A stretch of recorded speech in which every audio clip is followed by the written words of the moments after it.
So hello guys, welcome back again. तो ये है पार्ट 3 माइक्रोबायोलॉजी स्पॉट टेस्ट का। अगर आपने पार्ट 1 और पार्ट 2 नहीं देखा तो पहले आप उसको देखिए, फिर इसको देखिएगा। ठीक है, तो आपको अच्छे से रिवाइज हो जाएगा एंड तक चीज़ों का। तो कुछ चीज़ें जो छूट गई थी वो आपको मैं फिर से दिखा दूँ। तो जैसे कि आप देख सकते हैं, ये है हमारा AST की प्लेट। इसमें क्या करते हैं, हम एंटीबायोटिक सेंसिटिविटी टेस्ट करते हैं। ठीक है, तो ये हमारी वो AST की प्लेट होगी।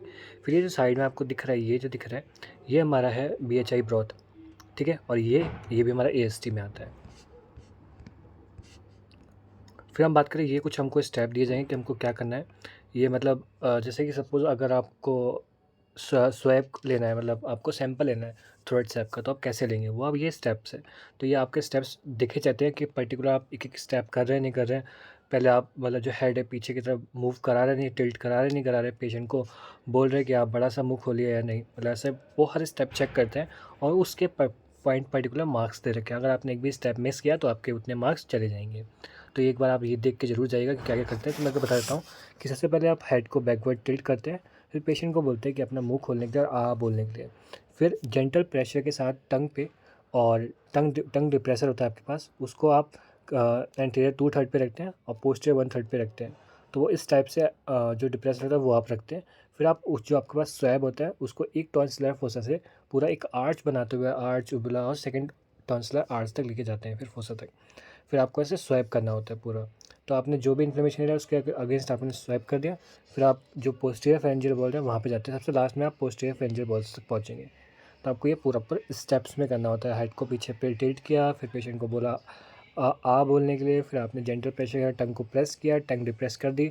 ठीक है, एंटीरियर 2/3 में फिर आपने पीछे गया, फिर एक टॉन्सिलर एरिया से दूसरे टॉन्सिलर एरिया तक सी बनाते हुए पूरा आर्च बनाते हुए प्रॉपर सैंपल लेना है। जो भी इन्फ्लेम एरिया है वहाँ पे भी लेना है, और पोस्ट एंड में जाके पोस्टीरियर बॉल्स लेना है। तो आपको ये चीज़ें ध्यान में रखनी है। फिर हम बात करें, ये क्या होता है, ये तो हमारे नाम से क्लियर, इस पर ऑलरेडी लिखा हुआ, तो आपको ज़्यादा कोई दिक्कत नहीं है। वायरल ट्रांसपोर्ट मीडिया, इसमें जो भी वायरस वगैरह है उसको हम ट्रांसपोर्ट करते हैं। फिर आता है नेक्स्ट, ये तो इंपॉर्टेंट है, वाइल आपने पढ़ी होगी, आपने अपने बायोकेम के पेपर में भी ज़रूर देखी होगी। तो आपको ये तो आनी ही चाहिए। तो बेसिक रिक्वायरमेंट है कि कौन सा सैंपल किस उसमें लेते हैं और इसमें कौन सा एंटीकोगुलेंट प्रेजेंट है। जैसे कि आप देख सकते हैं, येलो में प्रेजेंट है हमारा येलो में हमारा सोडियम EDTA प्रेजेंट होता है। फिर हम बात करें, हम ग्रीन में हिपेरिन देखने को मिलता है। फिर हमारा ब्लैक में सोडियम फ्लोराइड देखने को मिलता है। पर्पल में EDTA, रेड में कोई कुछ नहीं होता, ये हमारा सीरोलॉजिकल टेस्ट के लिए परफॉर्म लेते हैं हम इसको। फिर ब्लू पर जनरली देखने को नहीं मिलता, फिर भी अगर देखने को मिल जाए तो सोडियम सिट्रेट। और ब्लैक हमारा ESR। जो ये सोडियम जो फ्लोराइड है ना, ये एक्चुअल में नेवी ब्लू बोल सकते हैं या फिर डार्क ब्लू बोल सकते हैं। ब्लैक नहीं होता, ब्लैक हमारा ESR के लिए यूज़ होता है। ठीक है, तो एक बार ये अच्छे से आप देख के जाना। एक बार मतलब नेट से अच्छी सी इमेज डाउनलोड कर लीजिए, मैं ही आपको डाउनलोड करके बता देता हूँ। तो जैसे कि मैंने बताया कि जो बॉयल वाला क्वेश्चन था वो मैं आपको दोबारा से बता दूंगा, एंड में बता दूंगा इस वीडियो के। तो उससे पहले हम पढ़ लेते हैं। देखो कुछ बुक्स के लिए पिक्स है, तो ये देख लीजिए। ये होती है ग्रेजुएटेड पिपेट, 1 ml की होती है, इसमें मेंशन होगा। इसमें मतलब 0.1 मार्किंग होती है पर्टिकुलर हर एक उसकी सेगमेंट की। तो वो आप ईजिली आइडेंटिफाई कर सकते हैं, उसमें मेंशन होगा। एक ml की होती है। ठीक है, फिर नेक्स्ट जो हमने फिर जो हमें बहुत ज़्यादा यूज़ किया है लेंसेट प्रिक करने के लिए। फिर ये आ गया न्यूवार चैम्बर। न्यूवार चैम्बर बहुत मोस्ट कॉमन क्वेश्चन है कि न्यूवार चैम्बर किस लिए यूज़ करते हैं। तो ये RBC WBC है, यूसनेफिल काउंट, प्लेटलेट्स, स्पर्म सेल्स और उन सब की काउंटिंग के लिए बहुत ज़्यादा इंपॉर्टेंट है। तो सब लोग बोलते थे WBC, RBC, प्लेटलेट, ये तो बोल लेते हैं। इसके अलावा हम याद कर सकते हैं स्पर्म सेल्स हो गए, CS क्या बोलते हैं, स्पर्म सेल्स हो गए, और हमारा यूसनेफिल काउंट हो गया, उसमें हम इसको यूज़ कर सकते हैं। फिर आता है पास्चर पेपेट। पेपेट मतलब जो सैंपल हमको लेना है उस पर हम विड्रॉ करते हैं, मतलब जो फ्लास्क वगैरह उससे लेते हैं, फिर हम जो भी हमारी साइट है वहाँ पे डालते हैं। तो उसकी मदद से डालते हैं पेपेट की मदद से, उसका क्या नाम है, पास्चर पेपेट। ठीक है, फिर आता है RBC पेपेट। इसमें जो बीच में बबल होगा वो रेड कलर होगा, मतलब जो बीड होगी वो रेड कलर की बीड होती है, इसलिए आइडेंटिफाई कर सकते हैं। ऐसी होती है WBC बीड। ऐसी WBC पेपेट होती है जिसमें क्या होता है, वाइट कलर की बीड होती है। फिर आता है सैलिक कलर कंपरेटर। ये हमारा हीमोग्लोबिन मेजर करने का काम आता है। इसमें NY10 SC लेते हैं, फिर उसमें ब्लड सैंपल डालते हैं। जो ये NY10 SC होता है उसको ब्रेक कर देता है RBC मेम्ब्रेन को, वहाँ से जो हीमोग्लोबिन निकलता है उसको ये क्या करते हैं, चेंज कर देता है और एसिड मेटिन फॉर्म कर देता है, जो कि ब्राउन कलर का होता है। फिर हम उसको डाइल्यूट करते हैं और हमारा जो कलर है उससे मैच कर देते हैं। फिर आते हैं सैली हीमोग्लोबिनोमीटर। यह ईजिली मेंशन होगा, उस पर आप देखिएगा 20 माइक्रोलीटर मेंशन होगा। ठीक है, तो उससे आइडेंटिफाई कर सकते हैं। फिर आते हैं सैलीज हीमोग्लोबिन 2। इसमें 2 रीडिंग होती है, एक परसेंटेज होती है और एक हमारी ग्राम को बताती है। तो परसेंटेज हम जनरली यूज़ करते हैं हमारे रिकवरी के लिए, रिकवरी फेज जानने के लिए कि कितना परसेंटेज रिकवरी हो गया, कितना परसेंट रिकवरी चल रहा है। बाकी नॉर्मल हम अगर आइडेंटिफाई करना है तो हम ग्राम से आइडेंटिफाई करते हैं। स्टॉप वॉच हमारे BT-CT करने के लिए बहुत ज़्यादा काम आता है, हमने फिजियो में बहुत ज़्यादा किया होगा, ठीक है। फिर आता है ये जमशेदी नीडल, ये पैथो में भी सेम रखा जाएगा। जमशेदी नीडल हमारा CSF निकालने का काम आता है। उससे पहले थर्मामीटर ट्यूब और वाटर बाथ। थर्मामीटर तो आप पहचान लेंगे, उस पर डिग्री सेल्सियस में टेम्परेचर वगैरह लिखा होगा, फ़ारेनहाइट पर टेम्परेचर वगैरह लिखा होगा। फिर आता है ब्रैक्यूटेनर विद वैक्यूपंचर। ये वैक्यूटेनर देखने को मिल रहा है हमको, जो हम पढ़ेंगे जाके एंड में जाके मैं आपको बताऊंगा कि कौन सा किस वाइल के अंदर कौन सा एंटी कोगुलेंट प्रेजेंट होता है और कौन से टेस्ट के लिए परफॉर्म करते हैं, हम उसको जनरली यूज़ करते हैं। ये WBC पेपर मैंने बता दें, व्हाइट कलर का अंदर होगा बीट। अगर आपके पास पेपर आएगी तो समझ जाएंगे कि ये RBC पेपर है या WBC पेपर है, क्योंकि बीट से इजीली आइडेंटिफाई हो जाएगा। यहाँ पे इतना ज़्यादा श्योर नहीं हो पा रहे हैं क्योंकि रेड रेड से दिख रहा है, बट आप जब आपके पास आएगा एक्चुअल में तो आप इजीली आइडेंटिफाई कर पाएंगे। फिर आता है नेक्स्ट वेस्टरग्रेन पेपर। वेस्टरग्रेन पेपर क्या होता है, दो टाइप के होते हैं, वेस्टरग्रेन और विंट्रोप। दोनों हमारे ESR के लिए परफॉर्म करते हैं, दोनों ESR के लिए रिक्वायरमेंट होती है, ठीक है। तो विंट्रोप जो नाम छोटा है तो पेपर का साइज़ छोटा हो गया।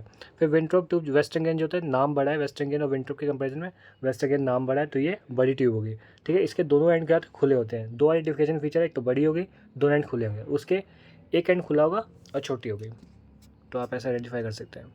फिर आता है विंट्रोप स्टैंड, ये तो आपको पता है स्टैंड जो भी हम टेस्ट वगैरह रखने काम आता है। फिर आता है विंट्रोप ट्यूब, मैंने बताया नहीं था कि विंट्रोप और वेस्टरग्रेन दो ट्यूब होती है। वेस्टरग्रेन जो थी वो दोनों साइड से खुली थी, एक साइड से खुली होगी, एक साइड से बंद होगी। दोनों का काम किस तरह ESR में यूज़ करते थे। फिर आता है डिस्ट्रिक्ट फॉर यूरिन, ये तो हमें पता है कि pH वगैरह चेक करते हैं यूरिन वगैरह, तो उसके लिए करते हैं डिस्ट्रिक्ट टेस्ट वगैरह। फिर आता है एशबैक एल्बिनोमीटर, इसमें क्या करते हैं हम एस्टिमेशन करते हैं एल्यूमिन का। ये तो अभी तक तो आया नहीं है, बट अगर आएगा तो ये सेम पेज आ जाएगा। तो इसमें हम क्या करते हैं, एल्यूमिन का जो लेवल होता है उसको मेजर कर लेते हैं ईजिली इसके हेल्प से। फिर आता है इंपॉर्टेंट चीज़ कि हमारा सिस्टोड का एग्जाम्पल होता है। तो आपको ये याद रहना चाहिए, तीन टाइप के मतलब सिस्टोड, नीमेटोड और ट्रीमेटोड, इसके एग्जाम्पल्स आपको आने चाहिए, ठीक है। तो ये इंपॉर्टेंट चीज़ है। तो देखो नीमेटोड का क्या एग्जाम्पल होता है, नीमेटोड का एग्जाम्पल हमारा होता है राउंड बॉम। राउंड बॉम, ठीक है, राउंड बॉम से रहता है। इसमें क्या एस्कारिस हो गया, दो ही याद कर लो बहुत है। एस्कारिस हो गया, राउंड बॉम या pin worm, round worm, pin worm और एस्कारिस लम्ब्रिकॉइटस, ये हो गया हमारे किसके एग्जाम्पल हो गए, ये हमारे हो गया नीमेटोड के एग्जाम्पल। फिर से नीमेटोड के क्या एग्जाम्पल हो गए, एस्कारिस, राउंड बॉम, पिन बॉम। फिर आता नेक्स्ट हमारा होता है सेस्टोड। सेस्टोड क्या टेप बॉम होते हैं, जैसे कि फेसियोला लिवर फ्लूक हो गया, ये सब आ जाएगा, टीनिया हो गया, एकाइनोकोकस हो गया, ठीक है, ये सब आ जाएंगे इसके अंदर, लिवर फ्लूक वगैरह हो गया सेस्टोड के अंदर, ठीक है। जो फ्लूक्स वगैरह थे वो टिमेटोड में आ जाते हैं, जैसे कि फेशियोला हो गया, फेशियोला लिवर फ्लूक हो गया, ब्लड हो गया। मैंने आपको गलती से उसमें बता दिया था, क्या बोलते हैं सेस्टोड में बता दिया। सेस्टोड का एक बार एग्जांपल आप देख लीजिएगा फिर से। सेस्टोड के जो एग्जांपल होते हैं टेप बॉम होते हैं, और टीनिया हो, टीनिया सोलियम, सॉरी वो मैंने गलत बता दिया, बट यहाँ पे एक बार देख लीजिएगा आप। टीनिया होते हैं जो हमारा सेस्टोड होता है, इसके अंदर टीनिया आता है, एकाइनोकोकस आता है, ठीक है, ऐसे याद कर सकते हैं आप। फिर आता है हमारे फ्लूक्स, फ्लूक्स को हम बोलते हैं, क्या बोलते हैं, ट्रीमेटोड, ट्रीमेटोड को हम फ्लूक्स बोलते हैं। इसका अंदर फेशियोला लिवर फ्लूक आ जाएगा, बस फेशियोला लिवर फ्लूक, ये आप याद कर लीजिए, फेशियोला याद कर लीजिए, बस एक काफ़ी है, बस ये हो गया। अब मैं आपको वो पढ़ाता हूँ वैक्यूटेनस में कौन सी चीज़ क्या आती है, उसके लिए कौन से टेस्ट के लिए परफॉर्म करते हैं वो। जैसे कि आप सामने देख पा रहे हैं, ये होता है हमारा रेड कलर, देखो रेड कलर की कैप लगी हुई अगर है वैक्यूटेनर पे, तो किस लिए होता है, उसमें कोई भी एंटीकोगुलेंट नहीं होगा, सीरोलॉजिकल एग्जामिनेशन के लिए यूज़फुल होगा, मैंने अभी आपको बताया था, ठीक है। फिर आते हैं इसमें, देखो ग्रे कलर का है, इसमें सोडियम फ्लोराइड होगा, ग्लूकोज एस्टिमेशन के लिए रिस्पॉन्सिबल होता है।